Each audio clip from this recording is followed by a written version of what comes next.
Jokowi membalikan Indonesia ke titik nol reformasi. Hak angket bisa jadi jalan untuk menyelamatkan demokrasi. Saya Anton Septian, inilah Opini Tempo.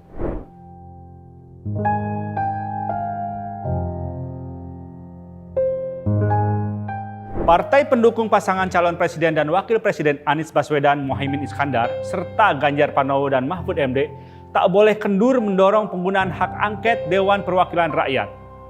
Hak DPR ini penting untuk menyelidiki dugaan kecurangan pemilihan presiden dan pemilihan anggota legislatif pada 14 Februari 2024 yang menjadi percakapan publik. 5 partai pendukung 2 pasangan calon presiden itu adalah Partai Nasdem, Partai Kebangkitan Bangsa, Partai Keadilan Sejahtera, Partai Demokrasi Indonesia Perjuangan, dan Partai Persatuan Pembangunan.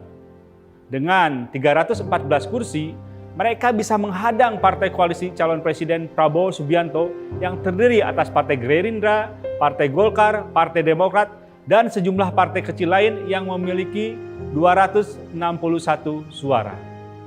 Intimidasi penguasa seperti pengakuan sejumlah politikus pendukung hak angket tak boleh menciutkan nyali. Para politikus mungkin punya dosa yang bisa dipersoalkan secara hukum.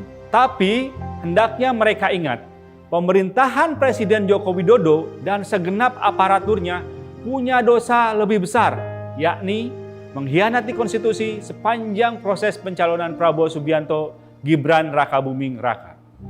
Penggunaan hak angket merupakan kesempatan membongkar dosa-dosa tersebut. Presiden Jokowi sebagai kepala pemerintahan bertanggung jawab atas segenap penyelenggaraan pemilu 2024. Perlawanan harus dilakukan dengan menepis iming-iming jabatan. Mengorbankan kepentingan publik hanya untuk 1-2 kursi kabinet adalah tindakan amoral.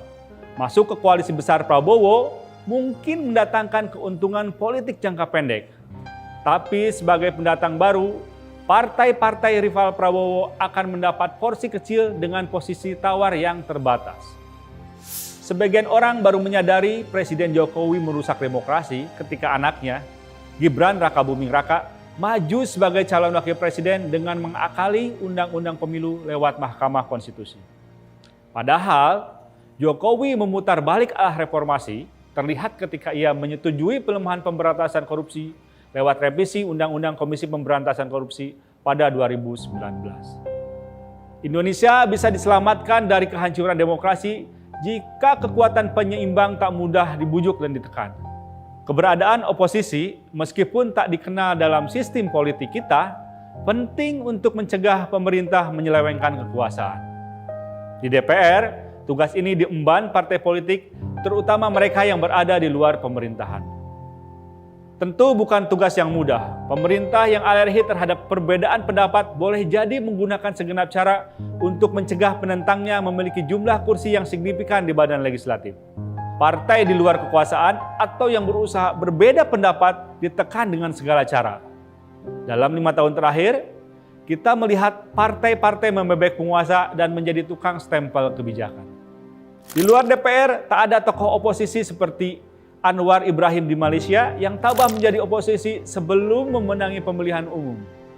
Sejarah reformasi 1998 menyimpan cerita tentang Abdurrahman Wahid yang bersama sejumlah tokoh lain tak tunduk pada bujuk rayu Soeharto. Seperempat abad berlalu, politik berubah, termasuk munculnya politikus yang menjadikan politik sekedar arena untuk mendapatkan kekuasaan demi mengisi perut dan pundi-pundi. Politik bagi mereka sekedar urusan siapa mendapatkan apa, seberapa banyak, dengan cara apa. Karena itu, pelbagai upaya membentuk koalisi besar partai pendukung pemerintah harus dilawan. Gagasan koalisi besar kini dikemukakan politikus dan ahli politik kelas kambing dengan dalih pembangunan lancar tanpa gangguan oposisi. Mereka pura-pura lupa. Pemerintahan tanpa oposisi adalah pemerintahan tanpa kontrol. Kemungkinan lain, mereka ingin menggaruk kekayaan alam lewat korupsi yang dibackingi oleh negara atau state capture corruption tanpa gangguan. Sinyalemen pelemahan demokrasi disampaikan Prabowo Subianto, calon presiden yang kemungkinan besar memenangi pemilu.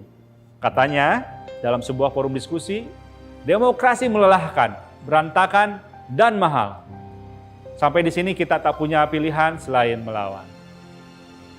Simak opini dan liputan selengkapnya hanya di majalah.tempo.com.